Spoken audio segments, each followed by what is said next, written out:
Parliament சிறப்பு கூட்டத்தொடரில் பிரதமர் மோடி பேசினார். வரலாற்று சிறப்புமிக்க இந்த பழைய பார்லிமென்ட்டில் இருந்து நாம் விடைபெற இருக்கிறோம். நாடு சுதந்திரம் அடைவதற்கு முன் இந்த கட்டடம் ஆங்கிலேயர் வசம் இருந்தது. எனினும் இந்த கட்டடத்தை கட்ட செலவழிக்கப்பட்ட பணம், உழைப்பு அனைத்தும் நம் மக்களுடையது என்பதை பெருமையுடன் கூற முடியும். சந்திரயான் 3 வெற்றி பாரதத்தின் தொழில்நுட்ப வளர்ச்சியை எடுத்துரைத்துள்ளது. இது நம் விஞ்ஞானிகளின் திறமையை வெளிப்படுத்தியுள்ளது. உலக அரங்கில் இந்தியாவின் பெருமையை நிலைநாட்டிய விஞ்ஞானிகளுக்கு கோடி கோடி வணக்கங்கள். G20 வெற்றி எந்த ஒரு தனிநபரின் வெற்றி அல்ல, தனிப்பட்ட கட்சியின் வெற்றி அல்ல. நாட்டின் 60 இடங்களில் 200 கூட்டங்கள் நடந்தன.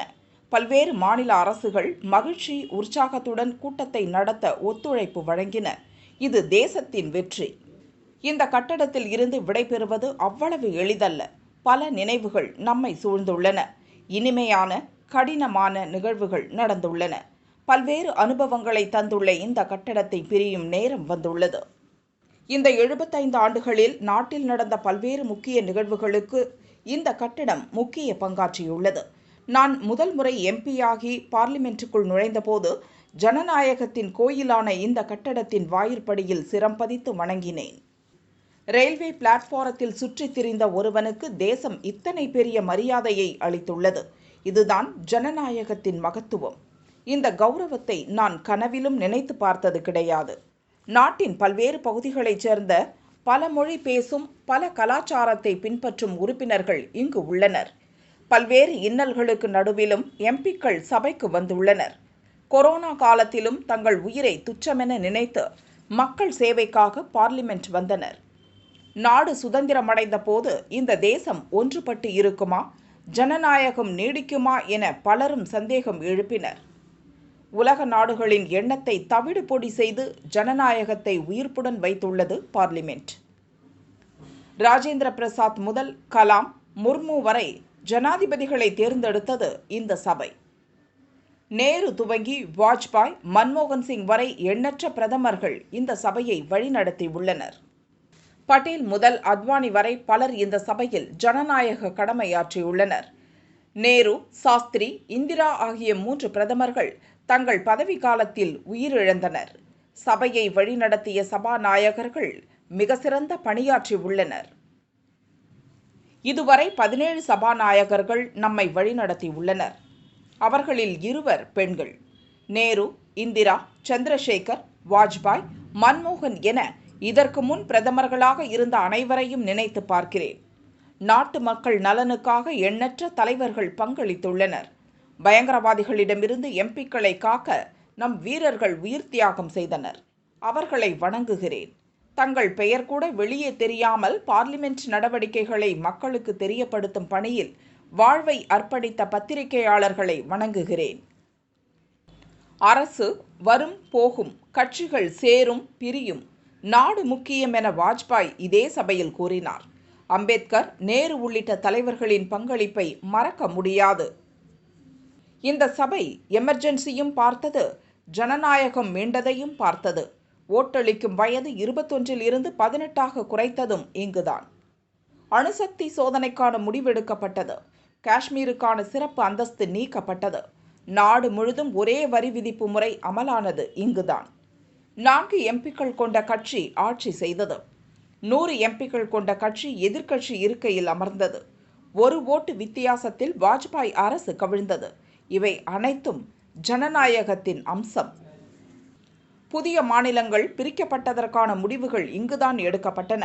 ஜனநாயகத்தை உயிர்ப்புடன் வைத்திருக்கும் பார்லிமெண்ட்டை வணங்குகிறேன். ஜனநாயக கோயிலில் உள்ள ஒவ்வொரு செங்கல்லையும் வணங்குகிறேன் என பிரதமர் மோடி பேசினார். ये सदन इंपीरियल लेजिस्लेटिव काउंसिल का स्थान हुआ करता था। आजादी के बाद ये संसद भवन के रूप में उसको पहचान मिली। ये सही है, इस इमारत के निर्माण करने का निर्णय विदेशी शासकों का था, लेकिन ये बात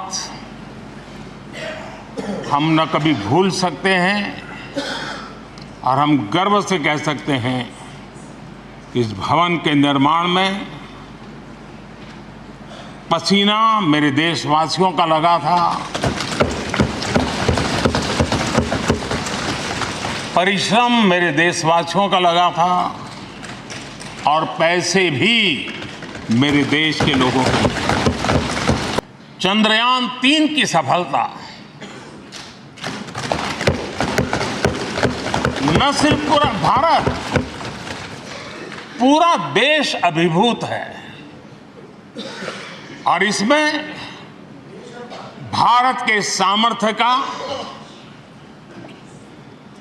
एक नया रूप जो आधुनिकता से जुड़ा है, जो विज्ञान से जुड़ा है, जो टेक्नोलॉजी से जुड़ा है, जो हमारे वैज्ञानिकों के सामर्थ्य से जुड़ा है, जो 140 करोड़ देशवासियों के संकल्प की शक्ति से जुड़ा हुआ है, वो देश और दुनिया पर एक नया प्रभाव पैदा करने वाला है। ये सदन और इस सदन के माध्यम से मैं फिर एक बार देश के वैज्ञानिकों और उनके साथियों को कोटि कोटि बधाइयां देता हूं, उनका अभिनंदन करता हूं। आज G20 की सफलता को भी आपने सर्वसम्मति से सराहा है। मैं मानता हूं देशवासियों का आपने गौरव बढ़ाया है। मैं आपका आभार व्यक्त करता हूं। G20 की सफलता 140 करोड़ देशवासियों की है। ये भारत की सफलता है, किसी व्यक्ति की सफलता नहीं है, किसी दल की सफलता नहीं है। भारत के फेडरल स्ट्रक्चर ने, भारत की विविधता ने 60 स्थानों पर 200 से अधिक समिट और उसकी मेजबानी हिंदुस्तान के अलग अलग रंग रूप में देश की अलग अलग सरकारों ने बड़े आन बान शान से की और ये प्रभाव पूरे विश्व भर के मन पर पड़ा हुआ है। ये हम सबके सेलिब्रेट करने वाला विषय है, देश के गौरवगान को बढ़ाने वाला है। एक बहुत ही भावुक पल है। परिवार भी अगर पुराना घर छोड़ करके नए घर जाता है तो बहुत सारी यादें कुछ पल के लिए उसको झकझोर देती है। और हम जब ये सदन को छोड़ के जा रहे हैं तो हमारा मन मस्तिष्क भी उन भावनाओं से भरा हुआ है, अनेक यादों से भरा हुआ है। खट्टे मीठे अनुभव भी रहे हैं, नोकझोंक भी रही है, कभी संघर्ष का माहौल भी रहा है और कभी इसी सदन में उत्सव और उमंग का माहौल भी रहा है। ये सारी स्मृतियां हमारे साथ हम सबकी साझी स्मृतियां हैं, ये हम सबकी साझी विरासत है और इसलिए इसका गौरव भी हम सबका साझा है। मैं पहली बार जब संसद का सदस्य बना और पहली बार एक सांसद के रूप में इस भवन में मैंने प्रवेश किया तो सहज रूप से मैंने इस संसद भवन के डोर पक्ति पर अपना शीश झुका करके इस लोकतंत्र के मंदिर को श्रद्धा भाव से नमन करते हुए मैंने पैर रखा था। भारत के लोकतंत्र की ताकत है, भारत के सामान्य मानवी की लोकतंत्र के प्रति श्रद्धा का प्रतिबिंब है कि रेलवे प्लेटफॉर्म पर गुजारा करने वाला एक गरीब परिवार का बच्चा पार्लियामेंट पहुंच जाता है।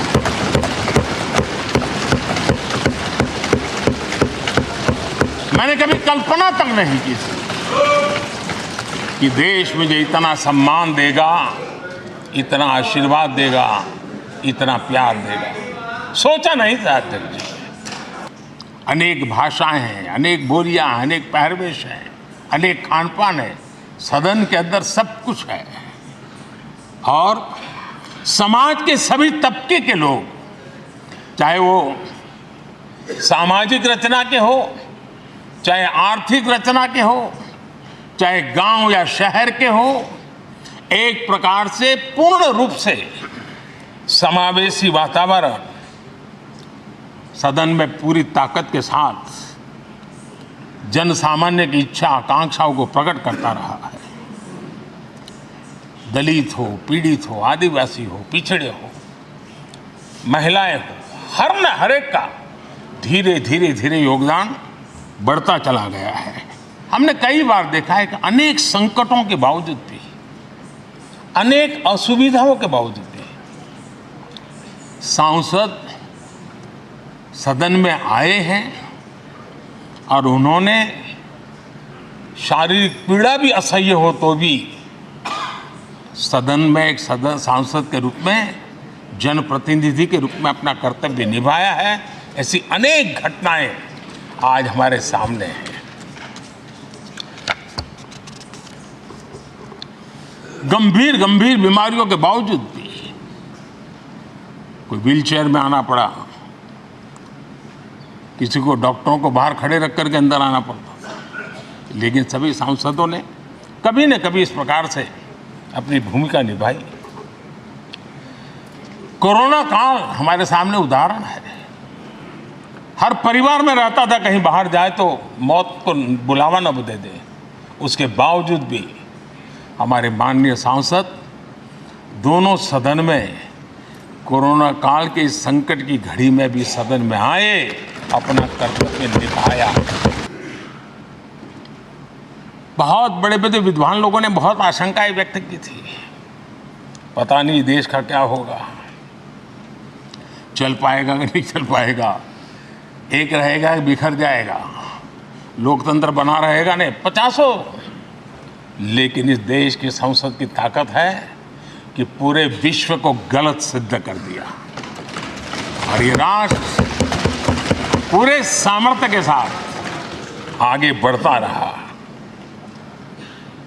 इन 75 वर्षों में हमारी संसद ने जन भावनाओं की अभिव्यक्ति का भवन भी बना दिया। यहाँ जन भावनाओं की पुरजोश अभिव्यक्ति और हम देखते हैं राजेंद्र बाबू से लेकर डॉक्टर कलाम, रामनाथ कोविंद और अभी द्रौपदी मुर्मू जी, इन सब के संबोधन का लाभ हमारे सदनों को मिला है, उनका मार्गदर्शन मिला है। आदरणीय अध्यक्ष जी, पंडित नेहरू जी, शास्त्री जी, वहां से लेकर के अटल जी, मनमोहन सिंह जी तक एक बहुत बड़ी श्रृंखला जिसने इस सदन का नेतृत्व किया है और सदन के माध्यम से देश को दिशा दी है, देश को नए रंग रूप में ढालने के लिए उन्होंने परिश्रम किया है, पुरुषार्थ किया है। आज उन सब का गौरवगान करने का भी अवसर है। आदरणीय अध्यक्ष जी, सरदार वल्लभ भाई पटेल, लोहिया जी, चंद्रशेखर जी, आडवाणी जी, न जाने अनगिनत नाम, जिन्होंने हमारे इस सदन को समृद्ध करने में, चर्चाओं को समृद्ध करने के लिए, देश के सामान्य से सामान्य व्यक्ति की आवाज को ताकत देने का काम इस सदन में किया है।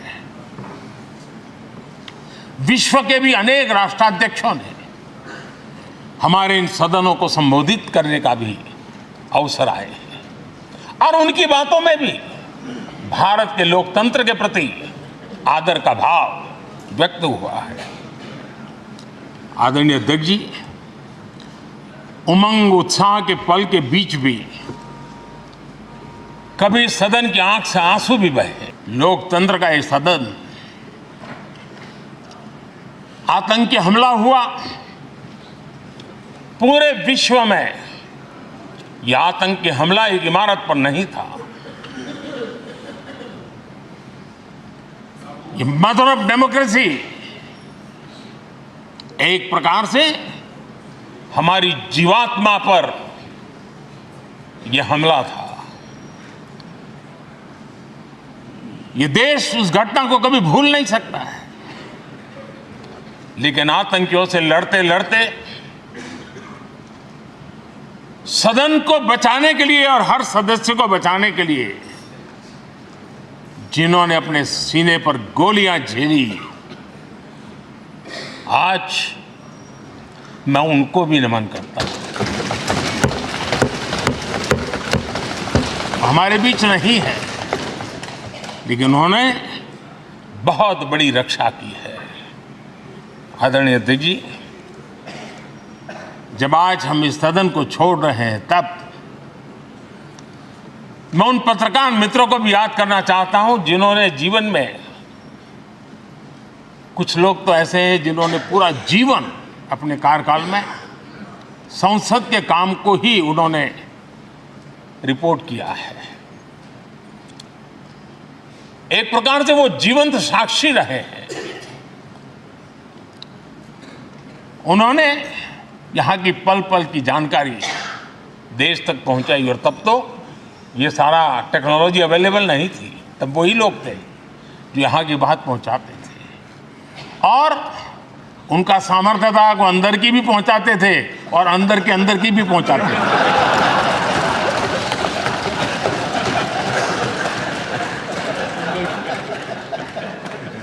और मैंने देखा कि ऐसे पत्रकारिता जिन्होंने संसद को कवर किया, शायद उनके नाम जाने नहीं जाते होंगे, लेकिन उनके काम को कोई भूल नहीं सकता है। नए विश्वास के साथ जाएंगे।